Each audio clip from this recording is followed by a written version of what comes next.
I love what I teach because it is relevant to the world.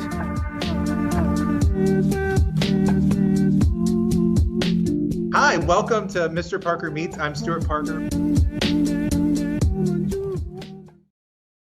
Hi, welcome to a new episode of Mr. Parker Meets. My name is Stewart Parker, and I am the 2021 Orange County District Teacher of the Year. And I am really excited and honored to introduce you all to Sarah Painter. She was just recently announced as the 2022 Florida Teacher of the Year. We were at a Florida Teacher of the Year roundtable with all of the district teachers of the year from the 74 districts that, in Florida. And on the last night of the gala that we had, it was amazing to sit and watch the video that the state produced about Sarah and her school, and then to see her awarded and announced as the state teacher of the year. So welcome.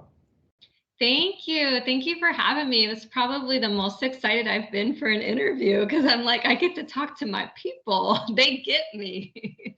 So thank you. Thank you for having me on your show today. Oh, I am super excited to have you. So first off, I love asking this because I think everybody gets into education through different venues and ways for that. So just tell us kind of your story. How did you get into teaching and education and all of this? Sure. So I am one of 7 children. I'm number 5. I was often left in charge of my younger sister, who's 5 years younger than me. So naturally, I got to kind of be the boss of her. And I recall giving her homework assignments, like, we'll go play Barbies when you have finished doing this. And so it started kind of like that. And then I was the one who taught her how to ride a bike. I was the one who taught her how to write her name in cursive. And I think that feeling of somebody accomplishing something that I taught, it became addictive.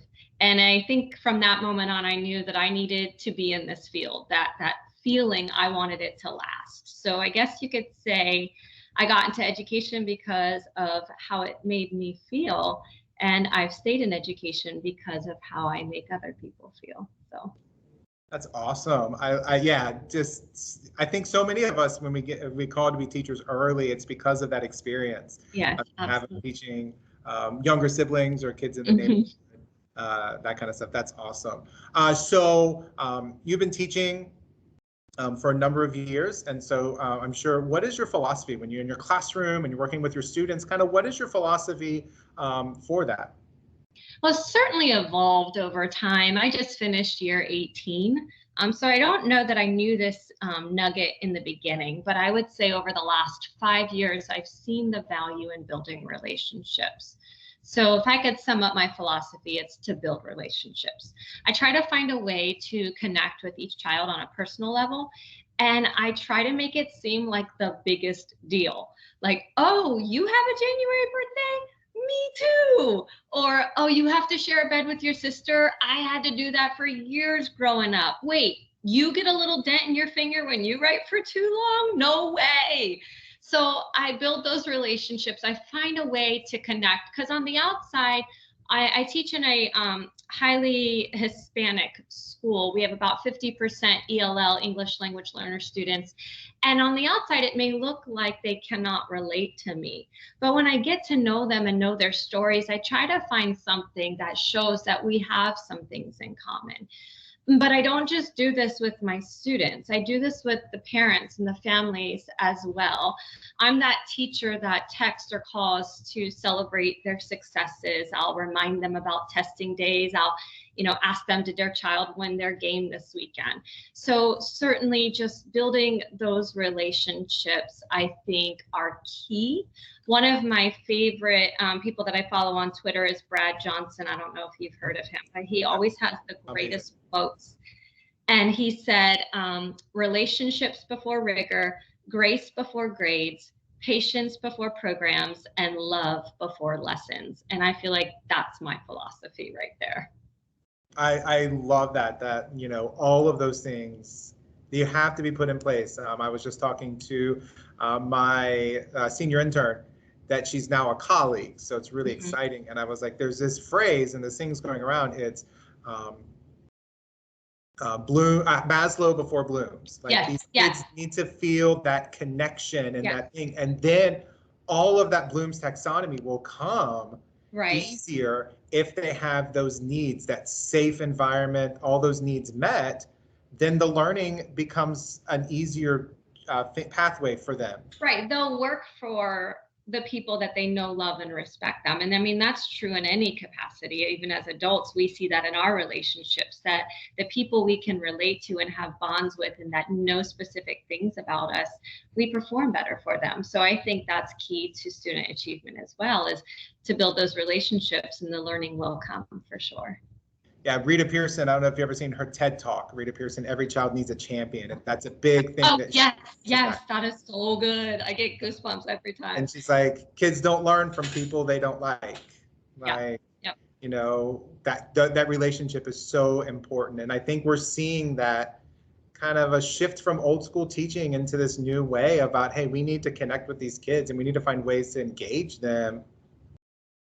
Yeah, and I think coming off of the difficult year and a half that we're coming off of, we need to keep that in the forefront of our minds, because, you know, we're hearing these gaps that exist, you know, these gaps in learning. But if we don't meet them where they are first, we're not going to fill those gaps. So just kind of reminding ourselves that this is what's important, and then we'll be able to fill those gaps, and not to lose sight of that and jump right into curriculum, you know?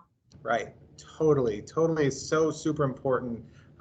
Every year, but this year, after 18 months of some kids never having that set foot on a campus in 18 Absolutely. classroom, right. It's really important for them to have that safety and that connection. Yes, agreed. Okay, great. So with that, I'm sure you have, and because of the amazing honors that you've received, you probably had some really great learning experiences that you create for your students, or that you just love to be a part of with them. So what are some things that you do in your classroom to kind of get that learning, activate that learning, and get that excitement for learning going? So one of my favorite moments that I can even think of is the fourth quarter learning that we did after we went home for spring break and didn't come back. You know, was that 2019, 2020?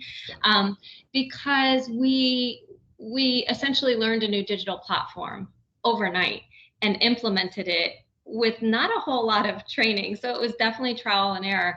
But what I did when we came back and we went live is I went live twice a day, and it was mandatory. And by mandatory, I just say I'm going to be there, and they show up. I had amazing attendance during that time, because I think in a time where everyone felt disconnected and weren't able to have relationships and go see people and visit, we were connecting daily.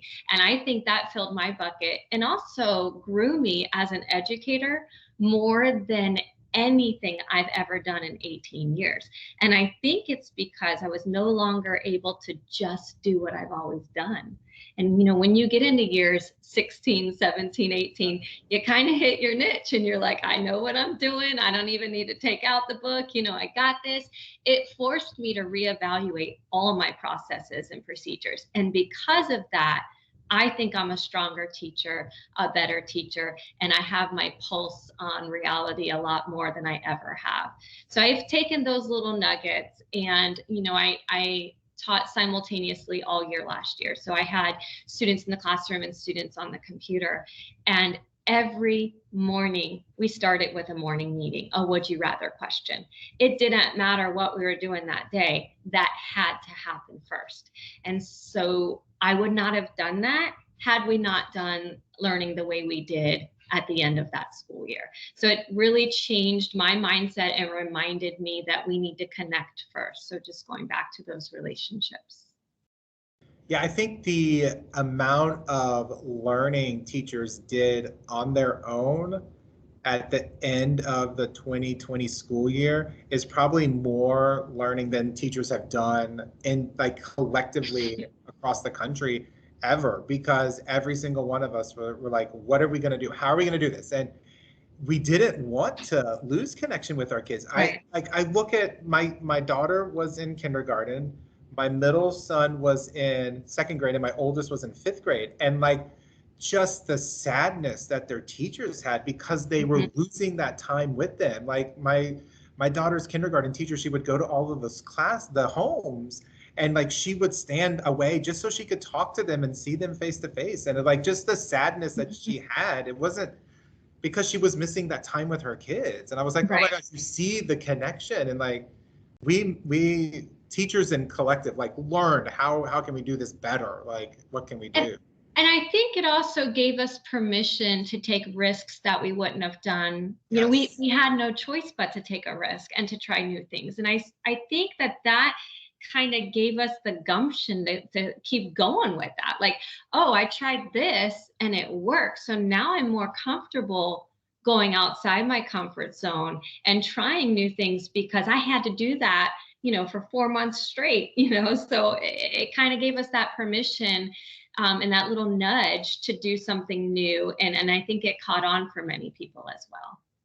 And what I also loved is how gracious the students got with us. Yes. Like we were like, it kind of knocked us off of a teacher pedestal. We're like, oh, they're at the teacher. They have all of it together. They know this. They were like, oh, you know, Mr. Parker's having some issues today. Yeah, like, it's okay, Miss Painter. We can't see your screen, but it's okay. You're good. Like, right. I really felt like that. It humanized teachers Absolutely. in a positive way, where the kids were like, hey, you know what? And they learned that graciousness to us, and parents and everyone. They were just grateful that we were attempting to do anything. It was nice. I think that is the silver lining, is there was a renewed appreciation for what we do and a larger understanding. I think parents saw a bigger picture than what they were used to seeing. So for sure. So one thing that we talked about a lot at our state roundtable was about teachers being leaders. And I remember one of the first times I ever met my wife's grandfather. He was like very high up, president of divisions in Kmart when it was at its height in the 80s and 90s. And one of the first times I ever met him, his question to me was, Stewart, when are you going to get into administration? And I was like, I have really no desire to get into administration. And that was a foreign concept to him. Like, wait, you don't want to, like, that's just moving up the ladder. And I'm like, but I'm a teacher. Like, not anything against teachers who do that, because we need amazing administrators who are classroom experienced and can work with the teachers and the students and the parents at a great way. But there's teachers who just are called to be teachers, but there are ways that teachers can still be leaders at their school and their district, at the state level, even at the national level. And there. So what are some ways that you have experienced as yourself, or that you see that teachers can kind of take that leadership in the classroom, so they're leading from within rather than from the outside and leading down?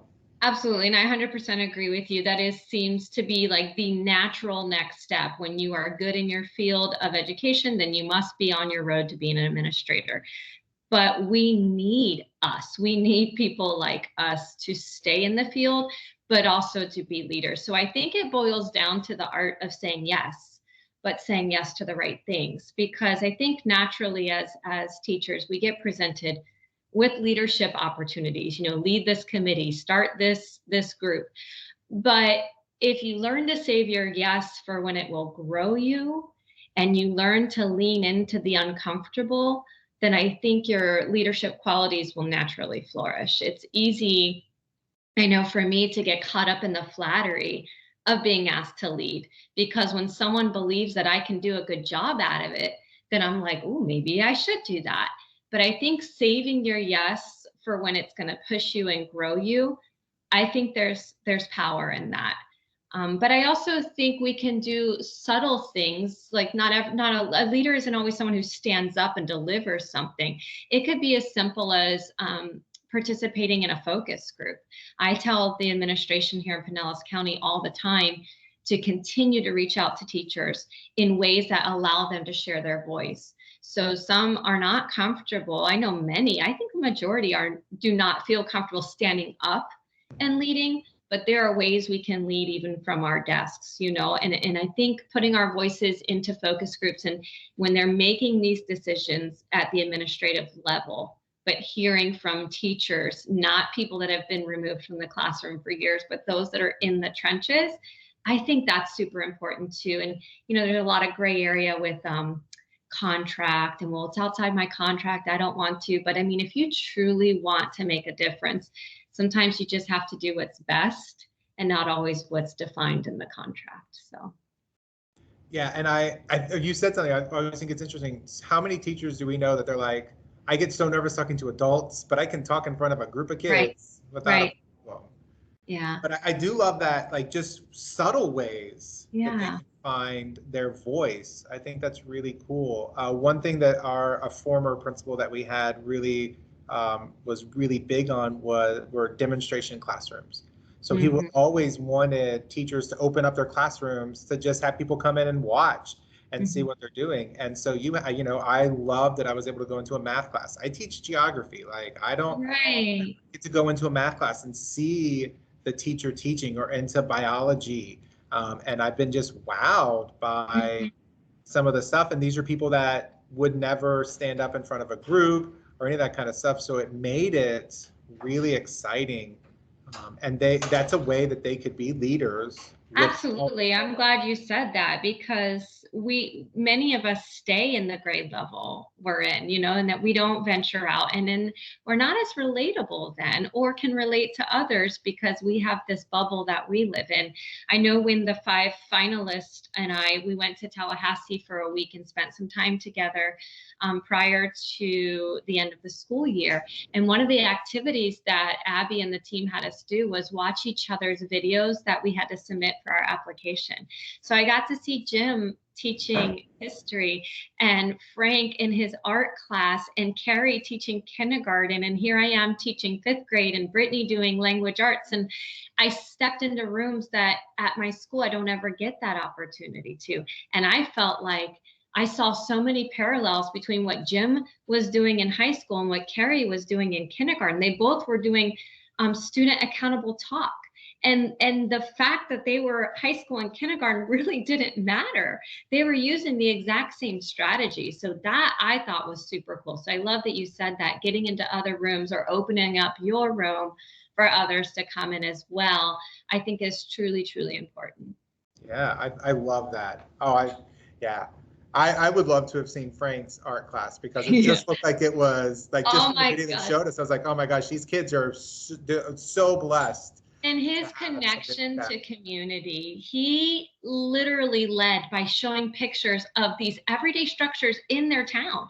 And he put it up and he's like, what is this? And they all named it was the so-and-so theater. And he's like, okay, now I want you to look at it like this. And then he had them replicate that in their art. So he brought in all of those angles. And I was like, I learned from that. I'm like, oh, how do I do that when we're doing writing? Maybe I could, put something up that they can relate to from the community that's out there in the neighborhood. So yeah, learning from each other, I think, is another way for us to be teacher leaders, for sure. So this year you're the Krista McAuliffe Ambassador of Education. That's I don't know how long you've lived in Florida, but that's super an honor for us who have been in Florida for a while, having grown up and experienced the Challenger tragedy and all of that. So and just how the teachers felt so connected to her across the country.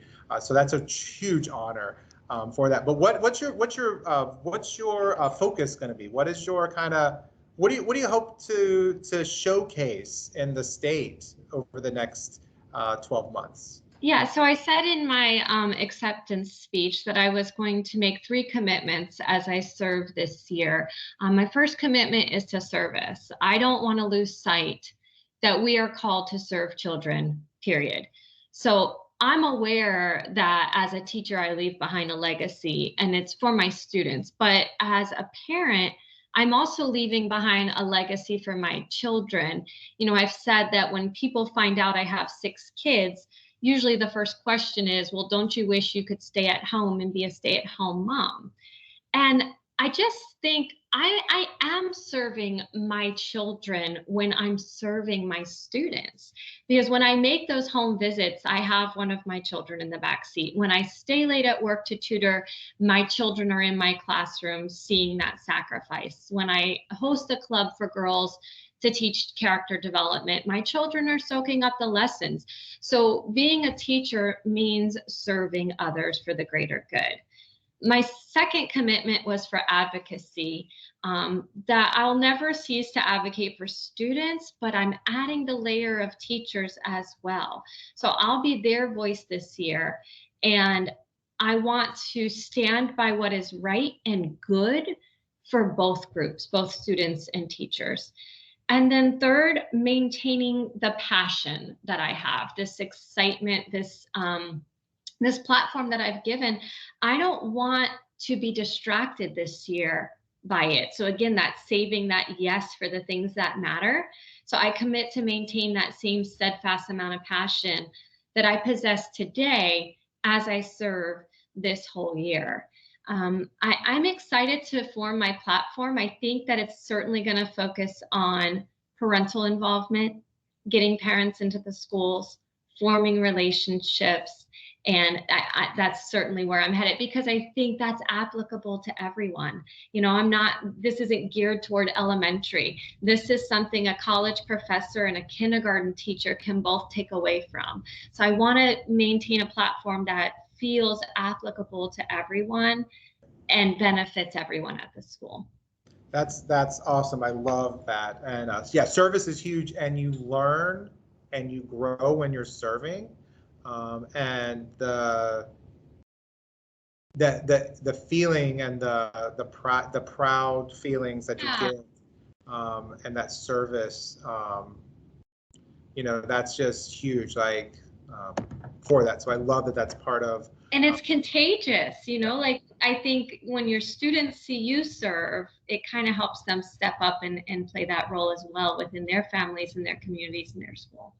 And I love the influence you see that having on your own kids, that they want to serve and to act with a servant's mind. So I love that. I think that's awesome. So I always end with the same general question, because I just think it's fun. Like I told you in our pre-interview, that I've gotten some books and some podcasts to kind of pull off of there. Some people, they're so funny because they're like, oh, it's a guilty pleasure of a TV show that I watch. I'm saying this, but okay, this is what I watch. And then a woman I'd worked with for years, she's a phenomenal reading teacher. And she was like, oh, my favorite genre is horror. And I'm like, what? I would not have pegged you for a horror. She goes, oh my gosh, I loved it. And I was like, awesome. So it's always the same. What is something that you're currently listening to or reading or watching, a movie or a TV series or documentaries or something like that? What's something you're currently listening to, reading, or watching? So professionally, I'm reading Dare to Lead by Brene Brown. I don't know if you are familiar with her work. I love how she focuses on being vulnerable and how that makes a leader great. On her website, she defines a leader as anyone who takes responsibility for finding the potential in people and processes and has the courage to develop that potential. That's awesome. I love her definition. And then she says, one of her quotes is, leadership is not about titles or the corner office. It's about the willingness to step up, put yourself out there, and lean into courage. The world is desperate for braver leaders. It's time for all of us to step up. So I'm reading that professionally. Personally, I love to listen to the Office Ladies podcast when I go out running. I run every day. And so it's Jenna Fisher and Angela Kinsey, and they rewatch episodes of The Office in order, and they provide commentaries. It's hysterical. And as an avid fan of the show, I can literally see the scenes that they're describing as they talk about them, and they give you some behind the scenes information. And I'm just addicted to that. So that's called The Office Ladies. And what am I watching? I don't watch a lot of TV at all, but I do watch Big Brother over the summer. So there's my guilty pleasure. There's something about a bunch of crazy people living in a house together. Maybe it reminds me of my own house with my 6 kids and my husband. I don't know what it is. It's like, yes, that's it. But I love it. I love Big Brother, and my children, I have a 15-year-old and a 13-year-old, and 11 and 8, 7, and 4, but the 15 and the 13-year-old have just gotten into it with me as well. So it's kind of like our bonding. It's trashy TV, let's be honest, but leads to good conversation about how not to live and how to live. So, but it's certainly a guilty pleasure, and we love watching that together. So like decision making. Yeah. What could they have done? This is why you go to college. That choice is really going to hurt their relationship. That's right, as evidenced by episode 4. That's so funny. Yeah. We're at this current time Olympic junkies. Like it's my daughter really, she got into the gymnastics. She's 6, so she was thinking all the girls and the guys doing all the flips and the twists and all that stuff. She was just like, oh my gosh, that's amazing. And so she's over there trying to like do whatever. It's great. And what I feel like I listen to my sons talk about Fortnite not necessarily too much. And I'm like, okay. And my wife's like, what are they talking about? I'm like, I don't know, like somewhere here, there, whatever. But I just picked up a great book. It's a teaching book, a professional book, and it's called Fully Engaged. It is, my mind's gonna go blank. John Meehan and I like John Meehan. That's the two of them wrote, combined this called Fully Engaged. And it's about how to get these kids engaged in school using, and Mr. Matera is really big about gamification and that kind of stuff. So really a focus on that, but also it's really had some sound research and there. But there was a quote that came out of it, and I just read it, and it is unbelievable, and I think it focuses on what you talked about at the very beginning. And it says that when a person is captivated, they don't need to be held captive. That's good. And so in our classrooms, I used this today with my former intern who's now the colleague, and I was like, you need to ask yourselves, am I captivating my students, or are they held captive in my classroom? And I was like, for me, entering year 20, I was like, that was like a mind blown. I was like, oh my gosh, like how am I engaging my students? How am I connecting with my students? How am I focusing on their learning and their needs? How does that all play out? And I thought, I'm like, that's a new mantra that I have moving forward, captivated, not captive. I like that. And so that's what we have there. So as we go, we're finished. The time's up. I can't believe it went. I know, that was fast. Yeah, I know. So anything else you'd like to share or just talk about before we close it out?